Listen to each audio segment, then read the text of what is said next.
Oke, selamat sore semuanya.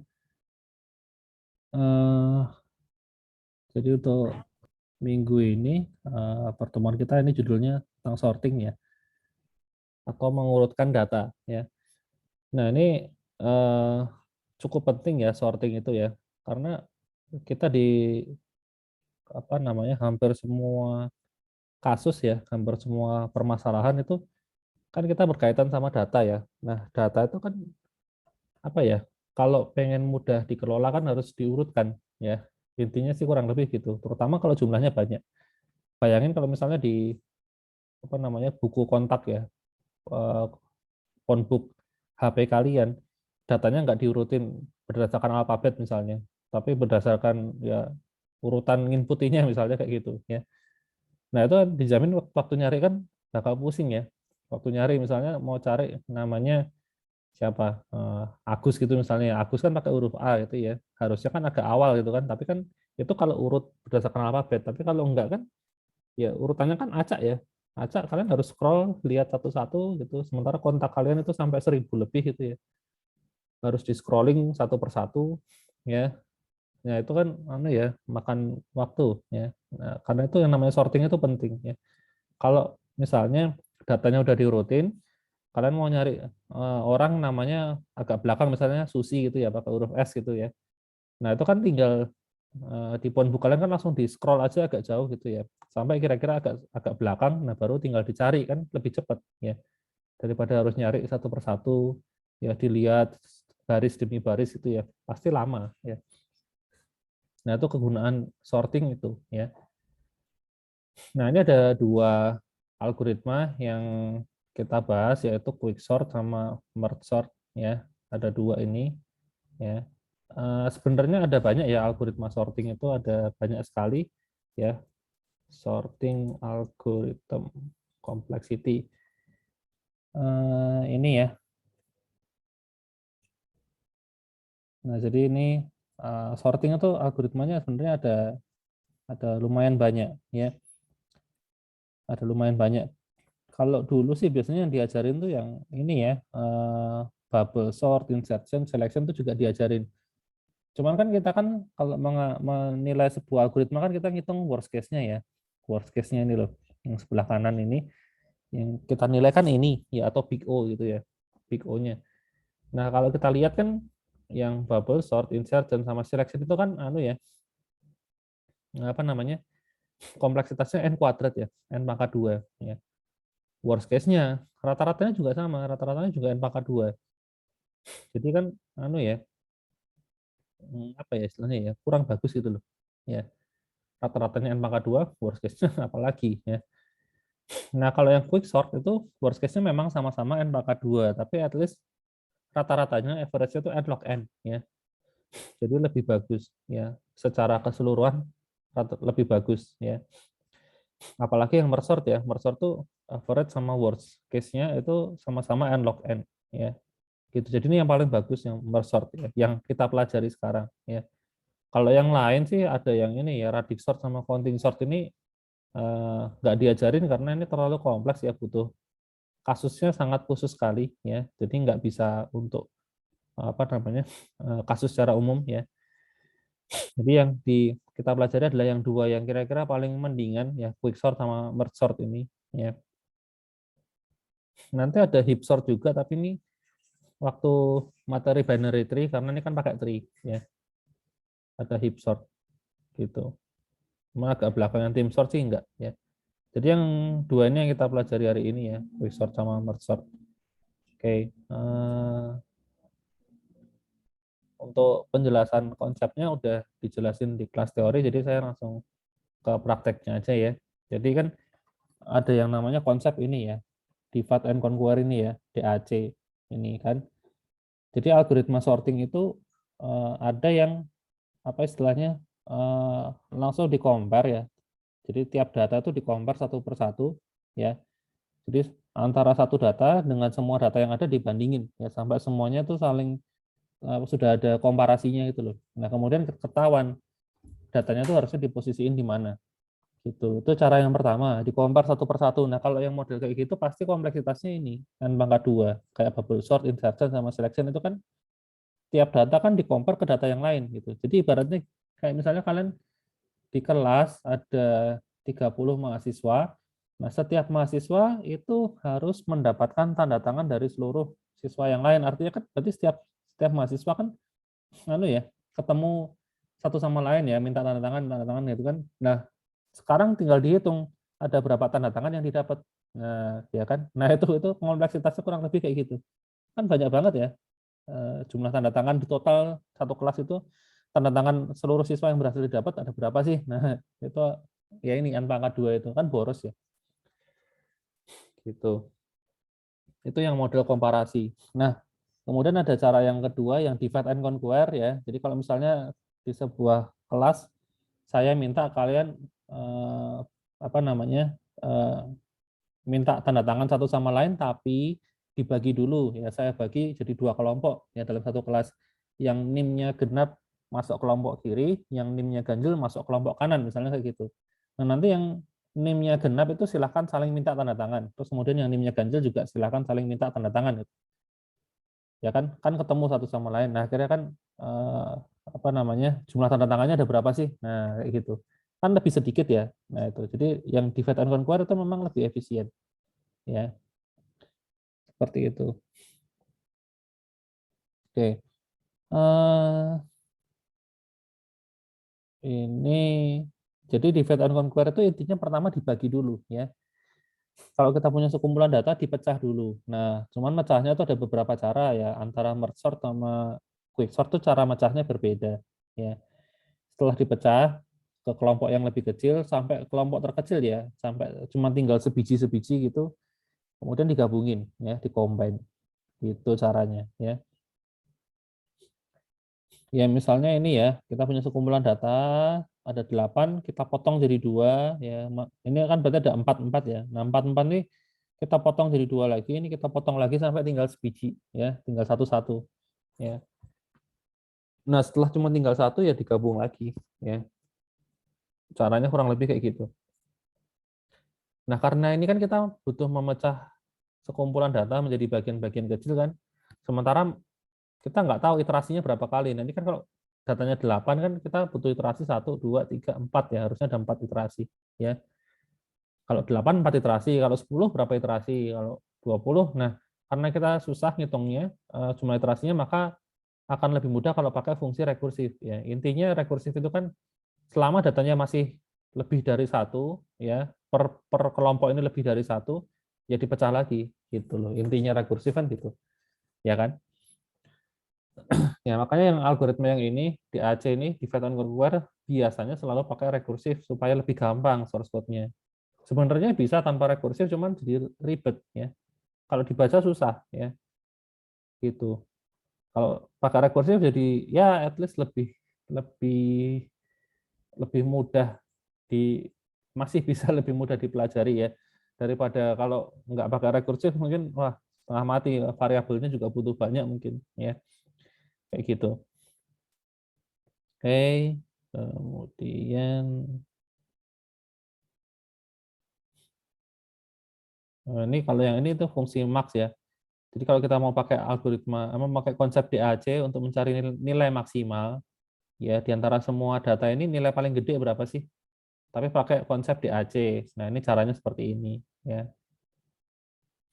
Ini bukan sorting ya ini ya. Ini cuma kayak contoh aja ya. Pakai DAC buat nentuin algoritma apa? Algoritma nilai tertinggi ya. Nanti bisa dicoba sendiri kalau mau ya. Jadi kan ketemu nih max-nya 24 ya.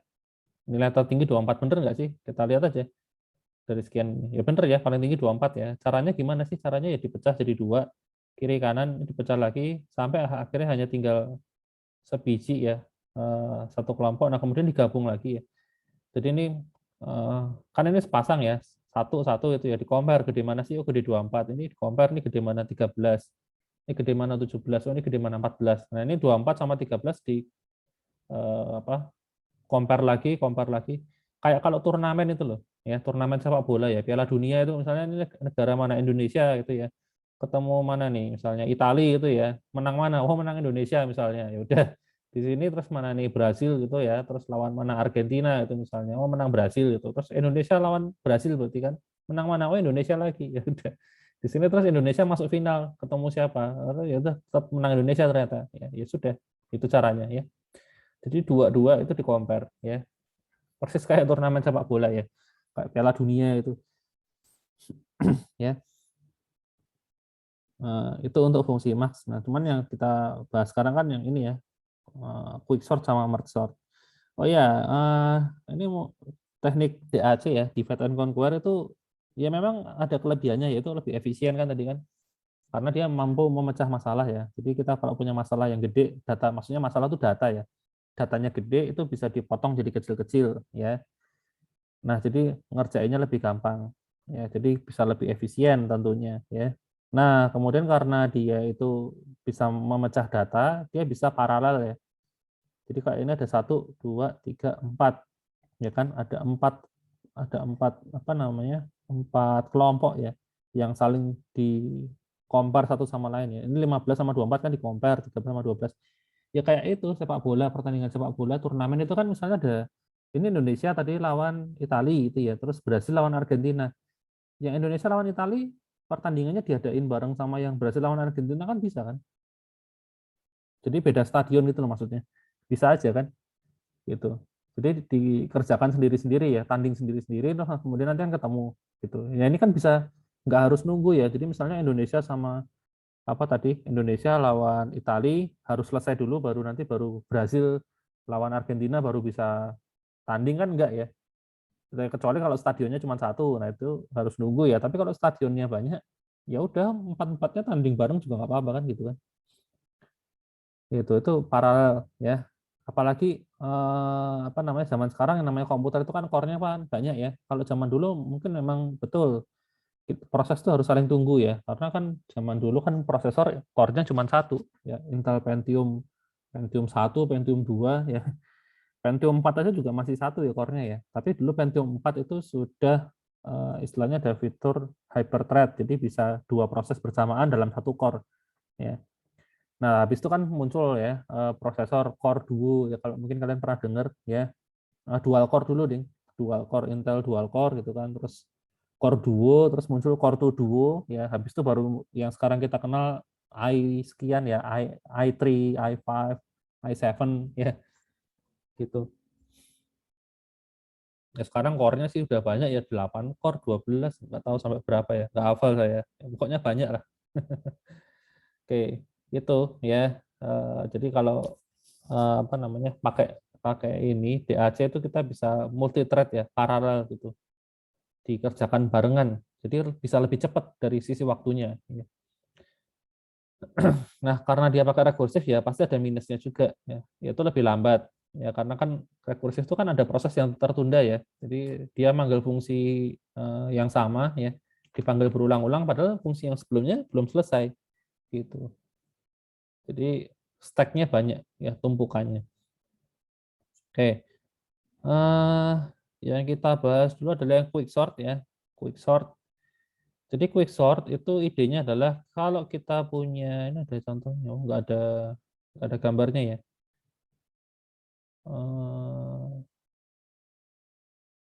Jadi quick sort itu, nah ini misalnya kita punya sekumpulan data ya, ada 8 ya kan, ada 8 data. Kita ambil satu data sebagai pivot ya atau acuan ya. Kita ambil satu. Sebenarnya satu data itu nggak harus yang depan ya. Cuman di sini yang paling kiri.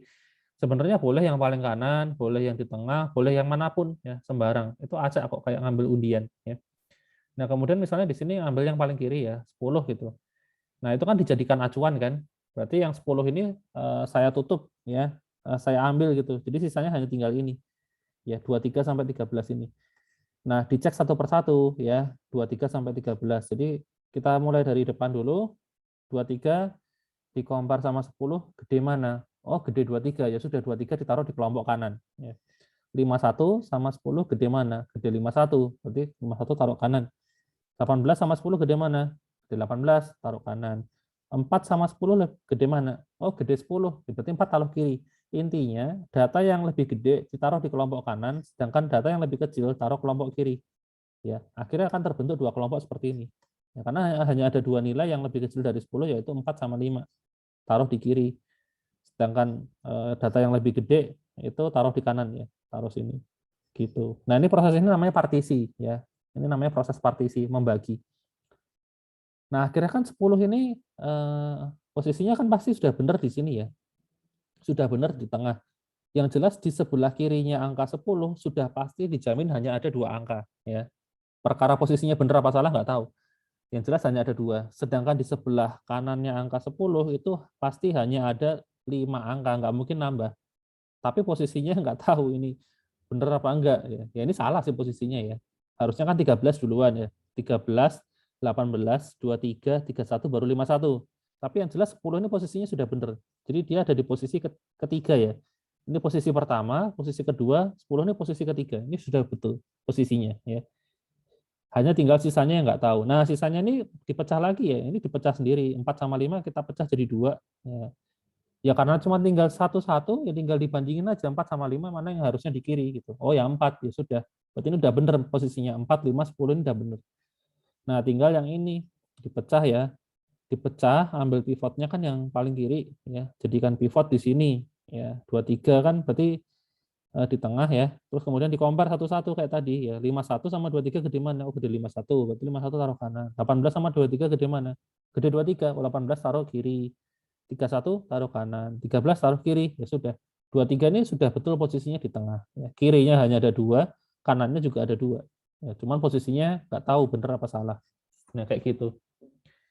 Itu yang namanya quick sort ya. Jadi intinya ambil satu data, kemudian jadikan acuan, ya, terus bikin dua kelompok ya, kelompok kiri sama kelompok kanan. Gitu. Oke, nah kita coba implementasikan yang ini ya. Untuk yang quick sort.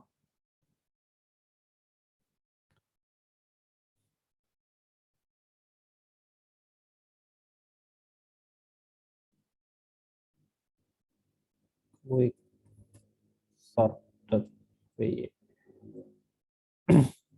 Untuk yang ini, untuk yang di modul praktikum ini anu ya, datanya ini adalah data pakai list ya. Ini pakai list. Jadi kalau di slide kuliah yang ini itu kan diasumsikan kan ini dipakai untuk linked list ya. Jadi ada, makanya di setiap fungsinya ada self-nya ini loh.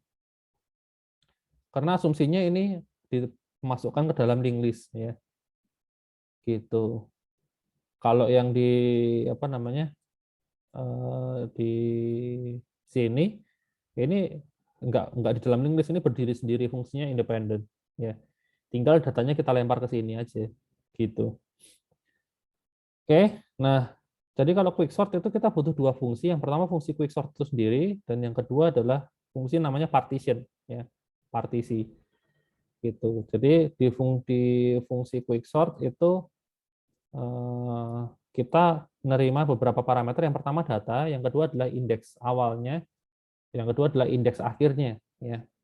Gitu. Nah, ini kan tadi kan datanya kan dipecah ya. Kita pecah data kan. Ceritanya kan kita mana tadi? Oh, di sini. Di sini. Kita kan mecah data nih. Kita waktu quicksort itu kita mecah data sampai datanya hanya tinggal satu ya. Isi datanya hanya tinggal satu. Berarti kan di sini kan anu ya. Selama data len data masih lebih gede dari satu, maka baru kita proses, kita pecah. Tapi kalau datanya hanya tinggal satu ya kita nggak perlu pecahin, gitu ya. Seperti itu. Jadi kalau datanya masih lebih gede dari satu, baru kita pecah ya. Nah setiap kali datanya masih lebih besar dari satu, ya ini mana tadi? Ini kan masih lebih besar dari satu ya, ada dua data ya. Yang kita lakukan apa? Kita ambil satu sebagai pivot kan, ya kan kita ambil satu, jadikan pivot. Berarti kan kita butuh pivot ya, pivot. Ini pivot index kalau nggak salah ya. Mana sih? Nah ini kita ambil pivot index ya. Indeks dari pivotnya tuh kita ambil. Ngambilnya gimana caranya? Ya, pakai fungsi namanya partition ya. Partition. Jadi fungsi partition itu akan mengembalikan indeks dari pivot ya. Ceritanya gitu. Terus kemudian kalau sudah ketemu pivot index, apa yang kita lakukan? Ya kita quick sort data di sebelah kiri, ini quick sort data kiri, ini quick sort data kanan. Jadi kalau misalnya untuk contoh yang ini tadi, nah contoh yang ini tadi, ya kan kita kan ketemu ada berapa nih?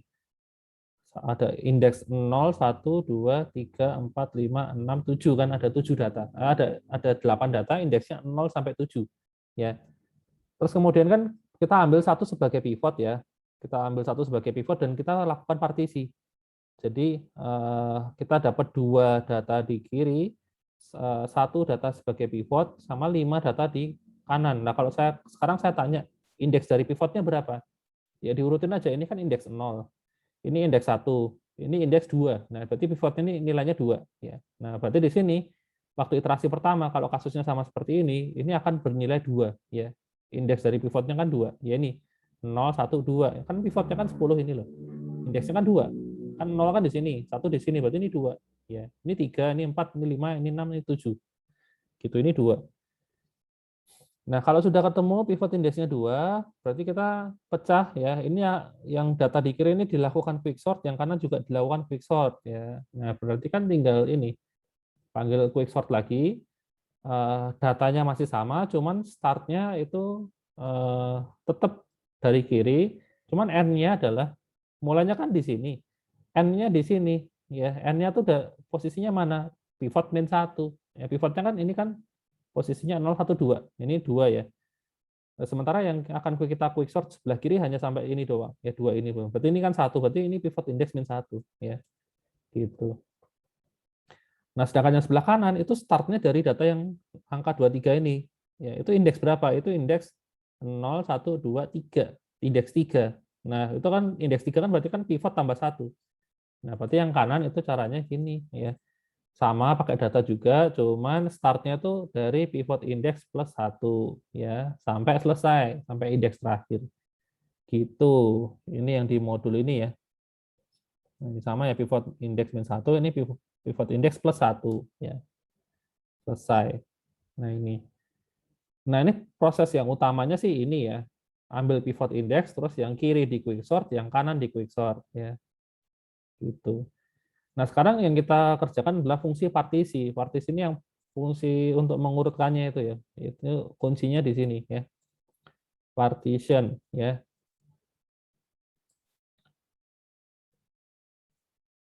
Oke. Nah, di fungsi partisi ini ya, yang kita lakukan pertama kali adalah menentukan indeksnya ya, indeks dari pivot.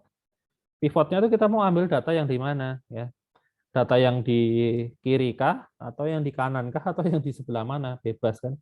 Nah, kalau ngikutin modul, dia ngambil data yang di posisi yang paling kanan, paling belakang. Ya, ya sudah, kita ngikutin ini aja. Ya. Saya ambil data di posisi paling akhir, ya sebagai pivotnya. Nah, berarti kita perlu mengupdate indeksnya ya, karena kita kan ngambil data paling akhir. Berarti kan indeks yang paling kiri tetap sama, start ya, sesuai ini parameter. Nah, cuman indeks yang kanan itu adalah apa namanya? n-1. Kenapa kok indeks yang paling kanan bukan yang n? Ya, karena n sudah dipakai sebagai pivot. Gitu. Nah, ini lain kalau misalnya ternyata kita ambil pivotnya itu data yang paling kiri atau data di posisi start ya. Nah, maka ini startnya kita nggak bisa pakai, harus start plus 1. Nah, n-nya tetap pakai seperti biasa. Nah, kayak gini.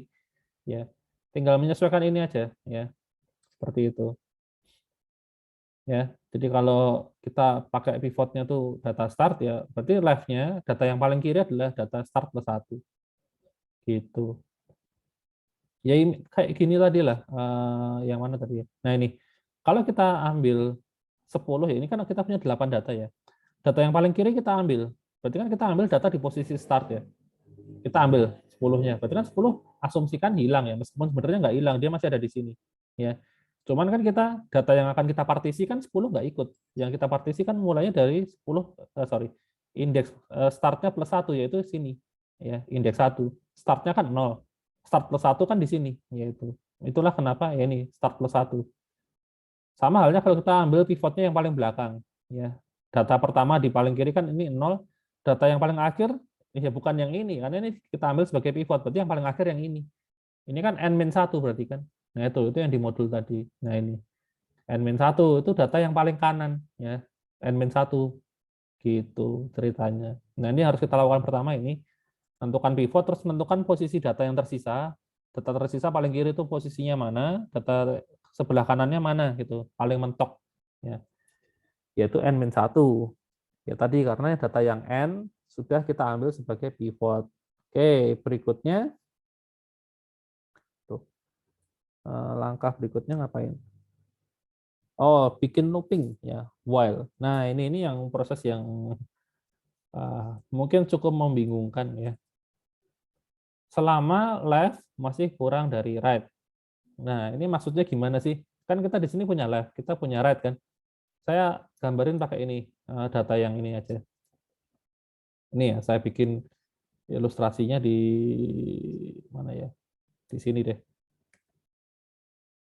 Kita punya 10, 23, 51, 18, 4, 31, 5, 13. Oke, saya punya data segini banyak ya. Segini banyak. Nah, kemudian kan kalau di tempat kita tadi kan apa namanya? Yang kita ambil sebagai pivot adalah data yang paling kanan ya, data terakhir N. Ya kan? Ini kita ambil sebagai pivot. Ya kan? Oke, hilang berarti dari sini. Nah, berarti kan posisi left kan sekarang ini ya, saya kasih L, huruf L, posisi right-nya di sini, bener kan? R-nya kan posisinya kan N-1, ya, di sini berarti. Kalau posisi left-nya itu sesuai start, yaitu indeks 0, posisi right-nya adalah N-1. Jadi indeks terakhir dikurang 1. Yang awalnya tadi ada 13 di sini, dikurang 1 jadi di sini. Ya, 13-nya kita pakai sebagai pivot. Jadi hilang. Nah, sekarang fungsinya while ini, while left kurang dari left, terus diisi code-nya ini buat apa sih? Ya buat misahin. Ya. Mana angka yang kurang dari 13, mana angka yang lebih dari 13. Gitu. Yang kurang dari 13 taruh kiri, yang lebih gede dari 13 taruh kanan. Intinya gitu. Nah, cara kerjanya gimana? Kok ini notasinya selama left kurang dari right. Jadi gini, kita itu akan melakukan pergeseran selangkah demi selangkah ya. Yang left ini akan menggeser dari kiri ke kanan ya. Dia akan bergerak satu langkah gini ya. L-nya pertama di sini. Nah, terus kedua nanti di sini ya. Terus geser lagi ke sini. Terus geser lagi ke sini. Ya.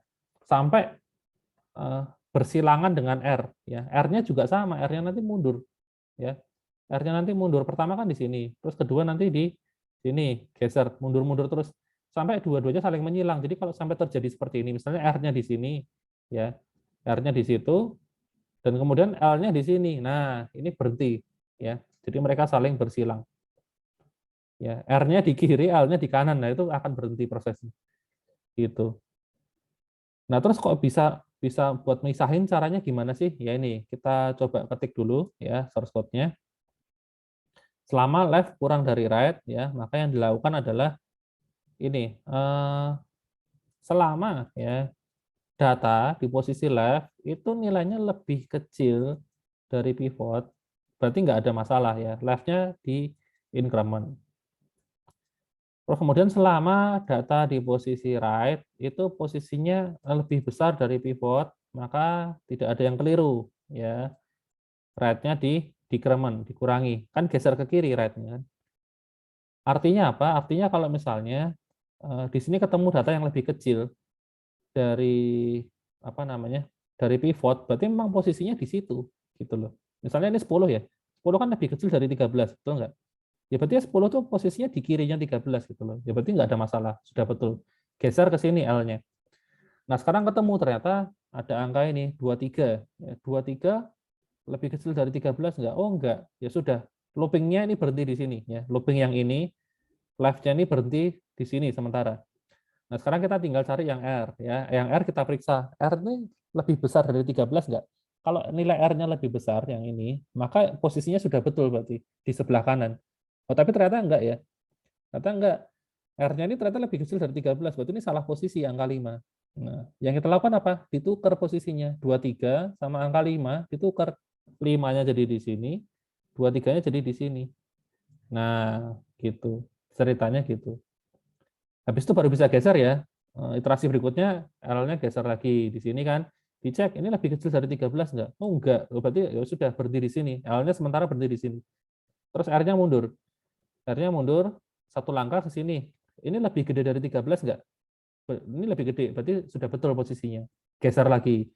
Nah, di sini ketemu angka 4, ya kan? Ketemu angka 4, oh 4 itu kan harusnya lebih kecil dari 13. Berarti ini salah posisi. Ini juga salah, ditukar. Ini jadi 4, ini jadi 51. Gitu. Nah, berikutnya jalan lagi. L-nya kita geser satu langkah ke sini. Dicek ya. Apakah 18 itu lebih kecil dari 13? Jawabannya enggak. Oh, berarti ini salah posisi, ya. Kemudian ini R-nya apa namanya? Geser lagi ya. R-nya kan geser ke sini. Di titik yang sama ternyata. Nah, ternyata mereka di titik yang sama berarti mereka tidak memenuhi syarat yang oh ini masih memenuhi, Ding. Ini lebih kecil sama dengan kok. Lebih kecil sama dengan. Tapi ini nggak ada gunanya karena kan ini memang posisinya salah ya. Posisinya buat buat left-nya salah tapi buat R-nya ini benar ya. Karena ini lebih gede dari 13. Berarti R-nya sekarang geser ke sini. Nah, jadi kan sekarang posisinya nilai L-nya kan sudah nggak lebih kecil dari R kan. Left-nya ini sekarang lebih gede dari R loh. Left-nya ini sekarang posisinya 0, 1, 2, 3. R-nya ini posisinya 0, 1, 2. Berarti looping-nya yang ini sudah nggak berlaku lagi. Ya kan? Berarti ya sudah ini posisinya kayak gini. Partisinya seperti ini. Nah, gitu. Partisinya seperti ini. Nah, sekarang langkah yang terakhir adalah ini. Kita lihat yang paling bawah. Data left sama data n ditukar posisinya. Left itu kan ini. Di sini ya, posisinya 18 tadi. Di sini kan. Left kan di sini. Sedangkan data n itu adalah pivotnya tadi, yaitu 13.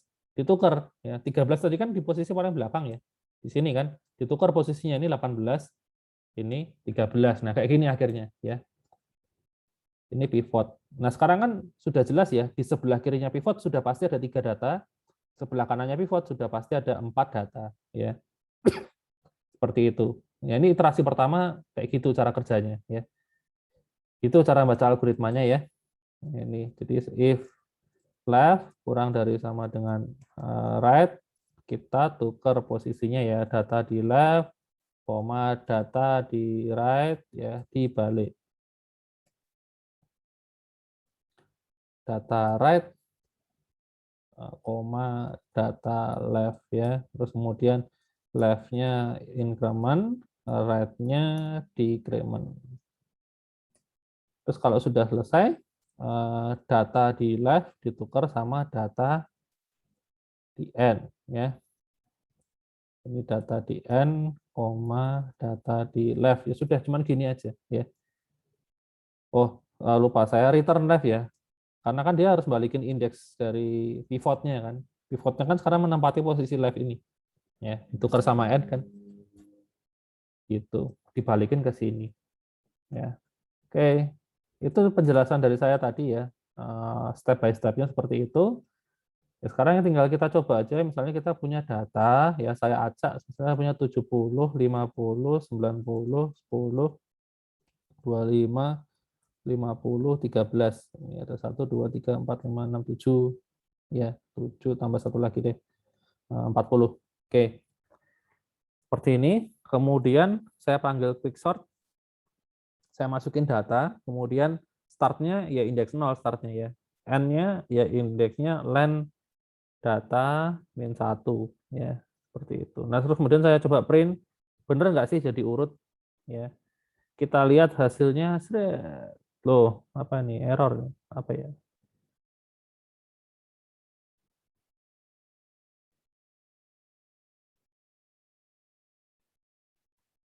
Hmm.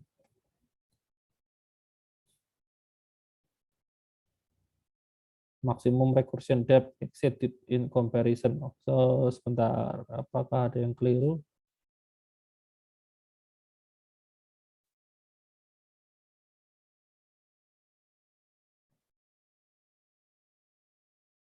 Oh, sorry, ininya salah, Ding. Ini selama startnya kurang dari n ya. Salah notasi.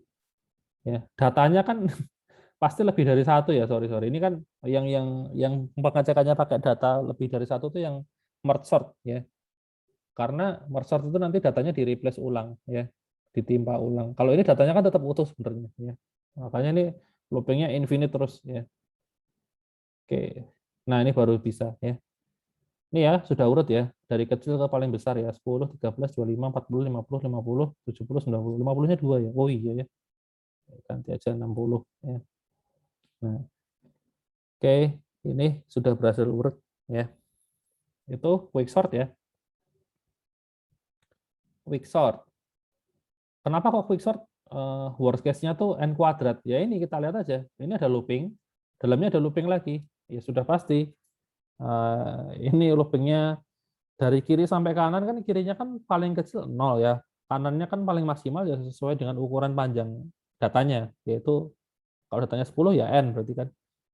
Nah, ini juga sama, dari kiri ke kanan ini juga sama, ya sudah, ini n pangkat 2 ya. Gitu. Tapi ya itu tergantung pivotnya juga sih. Pivotnya tuh bisa di tengah nggak? Gitu loh, dapetin pivotnya. Kalau pivotnya posisinya bisa dapat di tengah, sebenarnya rata-ratanya n log n ya. Gitu. Jadi ya tergantung keberuntungan dalam mengambil pivot ya. Pivotnya kan bisa diambil secara acak soalnya, ya kan? Oke, itu quick sort ya. Berikutnya kita pindah ke merge sort ya, merge sort ya. Nah, untuk merge sort itu sebenarnya secara konsep kalau saya bilang ini lebih mudah ya. Konsepnya lebih mudah. Dia nggak pakai model pivot-pivot ya, tapi dia cuma dibagi dua secara rata gitu. Jadi kalau kita punya ini, punya data nih 8, bagi dua secara merata, ya potong tengahnya. Jadi yang di kirinya ada 4, kanannya ada 4. Masih kebanyakan, potong lagi ya jadi 2. Masih kebanyakan, potong lagi, pokoknya dipotong sampai hanya tinggal satu-satu ya. Ini tinggal sendirian, sendirian, semuanya sendirian. Nah, ini kan semua datanya sudah sendiri ya, tidak ada yang berpasangan. Nah, setelah dipisahkan satu persatu, digabungin pelan-pelan ya.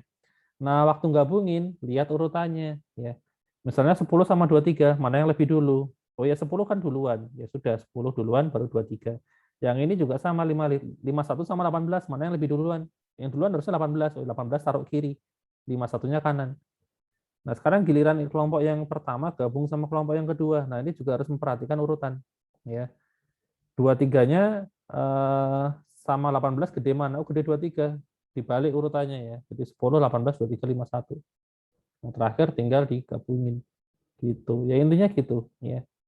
Dipecah jadi dua terus digabung pelan-pelan ya sambil lihat urutannya. Gitu ya. Oke, secara konsep lebih mudah ya. Menurut saya sih lebih mudah ya.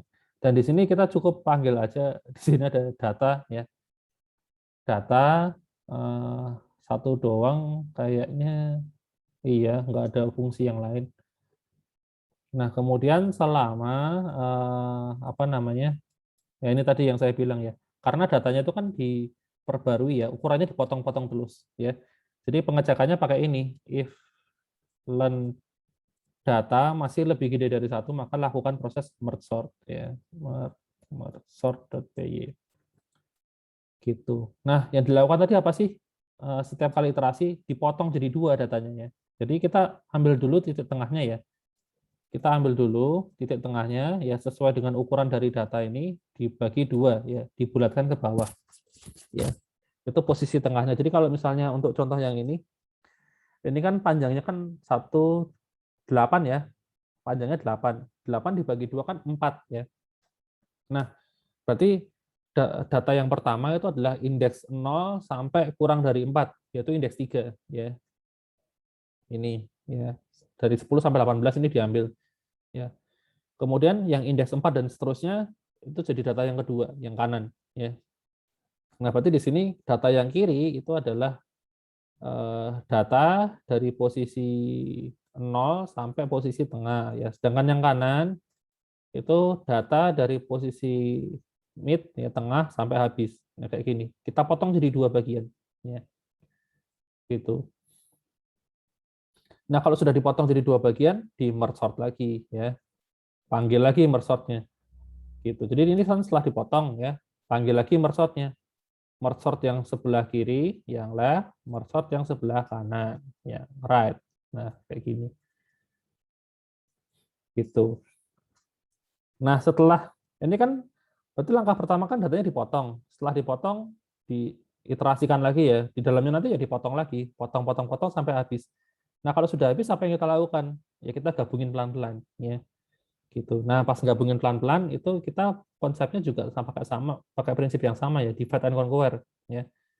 Pakai dua indeks. Yang pertama indeks I itu untuk indeksnya data kiri ya, sedangkan J itu untuk indexing data kanan ya. Gitu. Sama indeks K itu untuk indexing data yang baru ya. Jadi modelnya tuh gini, kita data ini nilainya akan ditimpa dengan data yang baru ya. Gitu. Nah, ini kalau sudah kita looping pelan-pelan ya, pakai ini. Selama I kurang dari len data ya dan J kurang dari kok data sih? Ini left ya. Data yang kiri. Sedangkan yang J itu kan untuk data yang kanan, ya kan?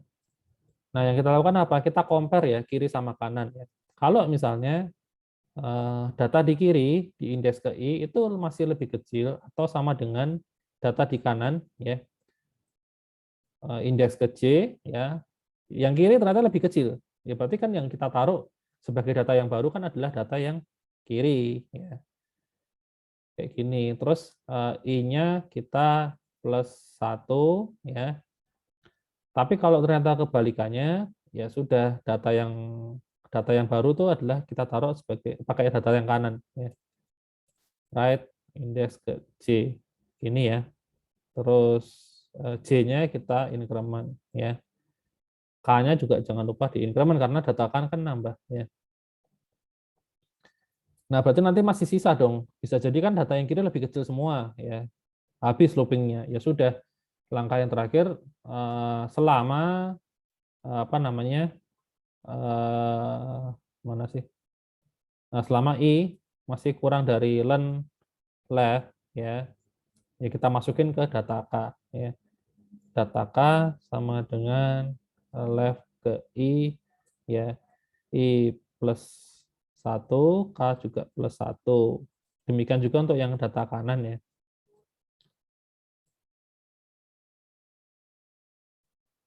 Data K itu kita isi data yang kanan, ya indeks ke J, ya J-nya plus 1, K juga plus 1. Selesai ya. Nah, sebenarnya apa ya? Ya mungkin terlihat membingungkan ya. Jadi mungkin saya jelasin pelan-pelan aja gini. Contohnya pakai ini aja, sama kayak tadi ya. 10, terus 23, terus 51, terus 18, terus 4, terus 31, terus 13 sama 5 ya. Datanya kan seperti ini, ya kan? Nah, kita lihat langkah pertama dari merge sort adalah aduh, kok kebesaran. Langkah pertama adalah ini, ya. Dalam merge sort langkah pertama cari tengahnya, ya. Panjang data bagi 2 yaitu 4, ya indeks keempat. Berarti kan ketemu di sini kan. Ini indeks 4 tuh ini, ya. Berarti sebelum indeks 4 itu akan jadi data kiri, setelah indeks 4 akan jadi data yang kanan. Berarti kan dipisahnya kan begini, ya kan? Ini data kiri, ini data kanan. Ini left, ini right. Oke, kemudian yang left itu kita merge sort ya. Artinya kelompok kiri ini kita merge sort sendiri ya. Ya, sekarang kita fokus ke yang kiri ini ya, kiri. Ini akan kita merge sort.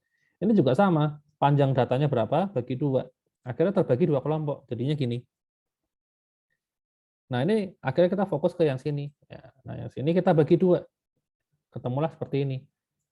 Ya kan sudah selesai ya berarti ya, karena kan sampai datanya hanya tinggal 1 kan. Oke, nah kalau sudah ketemu bentuk yang paling akhir, yaitu datanya hanya tinggal sebiji, ya data kiri ini 1, data kanan juga hanya tinggal 1, maka proses berikutnya adalah digabungkan, ya yang ini. While I kurang dari len left ya dan J juga kurang dari len right, ya maka lakukan proses ini, ya. Nah di sini tuh berarti gini loh, data kiri itu kan indeksnya pakai I ya, data kanan indeksnya pakai R. Ya karena ini datanya hanya tinggal 1, pengecekannya juga cuma sekali. Kalau data di kiri itu kurang dari data di kanan ya, data kiri indeks ke I ya kurang dari data kanan indeks ke J, maka data K diisi data kiri. Nah, artinya apa? Artinya di sini saya punya data K, ya. Data K itu akan diisi dengan data yang di kiri, yaitu angka 10. Ya, gitu. Selesai, ya. Terus kan ini kan anu ya, apa namanya? Berarti kan iterasinya selesai. Nah, terus kemudian sampai di sini, ya sebentar, ini kok kayaknya salah posisi ya.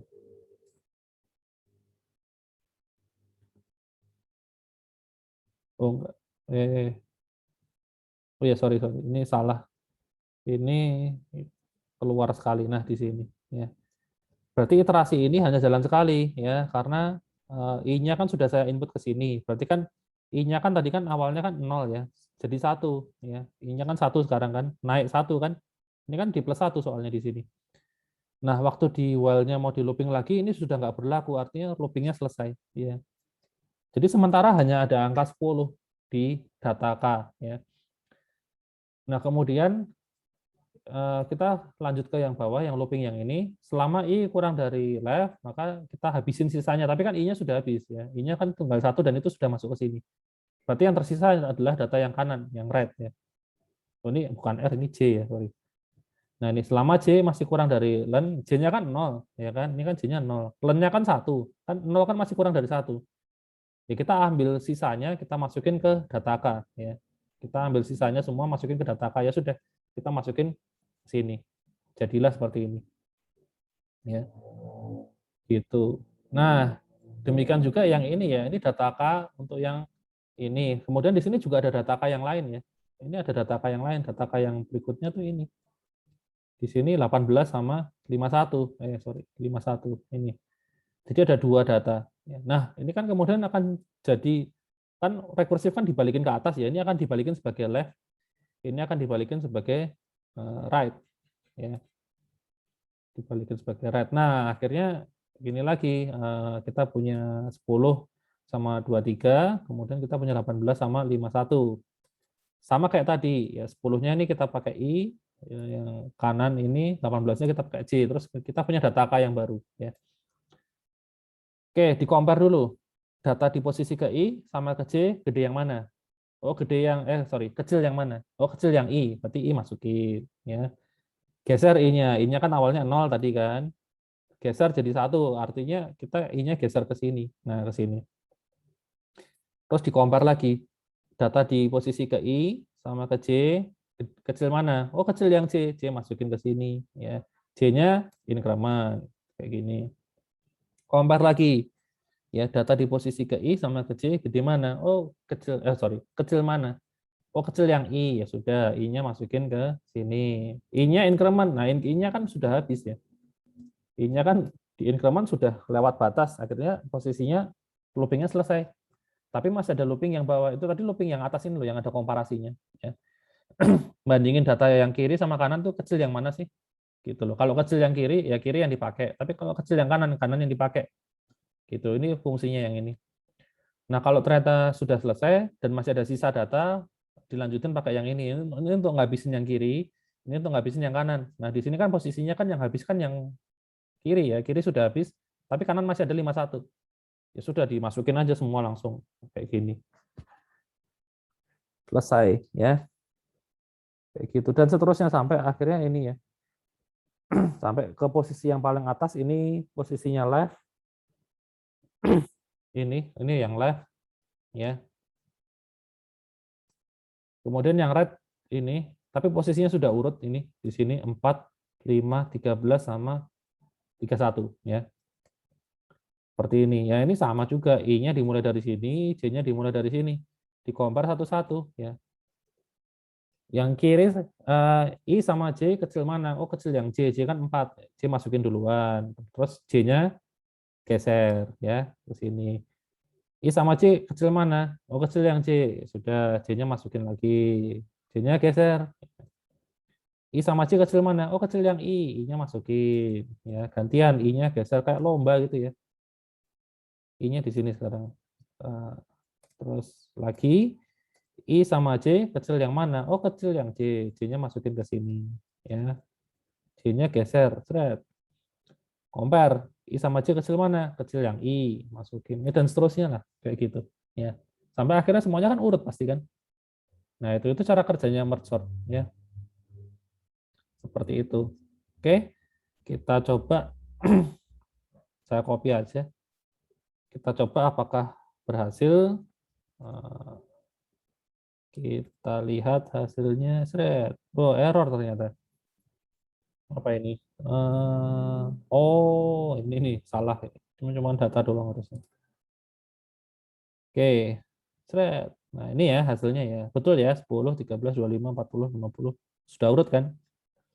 Gitu cara kerjanya ya. Sudah berhasil. Di sini kalau kita lihat ya, looping itu hanya satu ya. Maksudnya nggak bertingkat, nggak looping dalam looping. Ini kan looping, tapi kan selesai sampai sini. Ini juga ada looping, tapi dalamnya nggak ada looping lagi. Ini juga sama. Ya, makanya lebih bagus. Ya. Loh, ini while, tapi kan dalamnya kan nggak ada looping lagi. Ya kan? Gitu. Ya cuman loopingnya dari ini sih, rekursifnya ini juga ngeloop sebenarnya. Tapi fungsi rekursif itu loopnya biasanya kompleksitasnya log n. Ya. Biasanya log n. Gitu. Jadi looping rekursifnya log n, ininya n. Apakah looping biasa, jadi n log n. Gitu. Seperti itu. Ya, ceritanya. Ada yang mau ditanyakan mungkin? Sudah habis ya? Adakah yang mau ditanyakan tentang ini, sorting?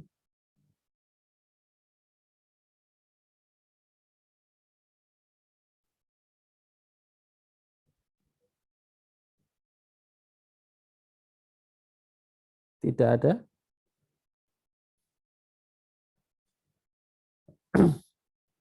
Oke, ya sudah. Kalau tidak ada, ini untuk latihannya ya. Oh, untuk latihannya kalian diminta apa ini? Mengukur ya kinerja quicksort sama merge sort ya. Kalian disuruh pakai data jumlahnya kan 10.000 ya. 10.000, 20.000 sampai 100.000. Ini pakai generate aja ya. Generate, ada fungsi generate list otomatis ya. Kemudian di dalamnya silahkan diisi angka random ya. Dikasih angka acak, jangan diisi angka 0 semua ya atau 1 semua, tapi diisi angka random ya. Gitu. Nah, kemudian dihitung waktu untuk masing-masing ini ya, pengukuran ya. Jadi apa namanya? Ini kan ada 10 sampel ya, 10.000, 20.000, 30.000 sampai 100.000 data. Nah, masing-masing nanti ditampilkan waktu eksekusinya ya. Jadi sebelum panggil fungsi ya, sebelum panggil fungsi merge sort yang di sini misalnya, itu hitung waktu startnya ya, pakai timestamp atau apa gitu.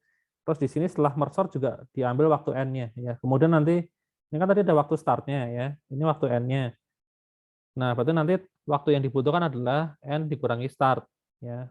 Itu untuk satu sampel ya. Gitu. Tujuannya apa? Tujuannya untuk melihat kompleksitasnya. Bener nggak sih yang namanya merge sort itu lebih cepat daripada quick sort gitu loh. Tujuannya itu aja. Ya. Dan kemudian peningkatannya gimana dari 10.000 sampai 100.000 kan? Ini kan 10 kali lipat ya.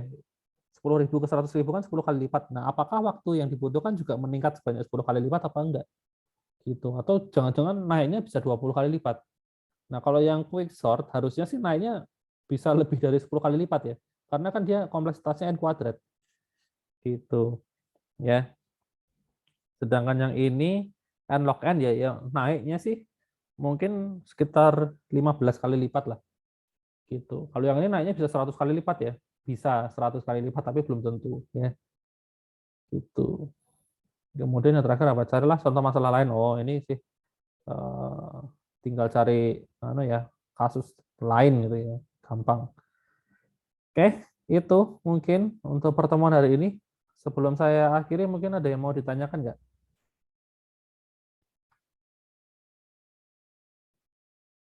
Belum ada sih, Pak.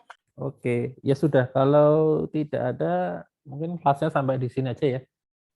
Kalau gitu, ya sudah. Kalau gitu, sampai ketemu lagi minggu depan ya. Oke, thank you semuanya. Terima kasih, Pak. Terima kasih, Pak.